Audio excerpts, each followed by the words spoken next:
উপনিৰ্বাচনক কেন্দ্ৰ কৰি চিৰাঙৰ চাপাগুৰিত বিজেপি আৰু ইউ পি পি এলৰ গুৰুত্বপূৰ্ণ বৈঠক ৩১ নম্বৰ চিডলি বিধানসভা সমষ্টিৰ উপনিৰ্বাচনক কেন্দ্ৰ কৰি এই বৈঠকত বিজেপি দলৰ হৈ অসমৰ কেবিনেট মন্ত্ৰী অশোক সিংহল আৰু ইউ পি পি এলৰ সভাপতি তথা বিটিআৰ প্ৰধান প্ৰমোদ বড়ো উপস্থিত থাকে। বৈঠকৰ শেষত মন্ত্ৰী অশোক সিংহলে উপনিৰ্বাচন সন্দৰ্ভত মিত্ৰ দলৰে হোৱা আলোচনাৰ কথা সদৰি কৰে। চিডলি সমষ্টিৰ ভিত্তিত উপনিৰ্বাচনৰ বাবে মিত্ৰ দলৰে সমন্বয় সমিতি গঠন হোৱা বুলিও সদৰি কৰে মন্ত্ৰীগৰাকীয়ে। সোণাপুৰৰ উচ্ছেদ সন্দৰ্ভত প্ৰতিক্ৰিয়া ব্যক্ত কৰে মন্ত্ৰী অশোক সিংহলে। আজি উপনিৰ্বাচনক লৈ BJP U P P L AGP দলৰ লগত আমি মিটিং কৰিলোঁ, কোঅৰ্ডিনেশ্যন কমিটি কৰা হ'ল আৰু মানে তিনিটা পাৰ্টি মিত্ৰজোঁটৰ তিনিটা পাৰ্টিৰ কাৰ্যকৰ্তাৰ মাজত বহুত উৎসাহ আছে।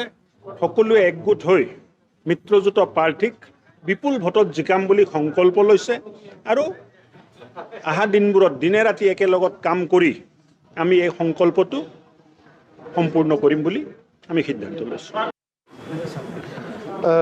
আজি বিশেষকৈ আমাৰ চিডলি উপনিৰ্বাচনক লৈ পেলাই ইউ পি পি এল আৰু বিজেপিৰ মাজত আলোচনা হৈছে আৰু মন্ত্ৰী মহোদয় আহি পেলাই আমাৰ যিখিনি কাম কাজ আমি কৰি আছোঁ চিডলি উপনিৰ্বাচনৰ কাৰণে ইয়াত এই গোটেই কথাটো আমাৰ লগত পৰ্যালোচনা কৰিছে আৰু আমি ইউ পি পি এল হিচাপে বিজেপিয়ে বিজেপি হিচাপে নিজৰ ফিল্ডত কাম কৰি আছে আৰু একেলগে কিছুমান কোঅৰ্ডিনেশ্যন মিটিং আনঅফিচিয়েলি হৈ গৈছে আৰু আজি অফিচিয়েলি এই মিটিংটো ইয়াত হৈ গ'ল। ইয়াৰ পিছত একেলগে ফিল্ডত কাম কৰিব।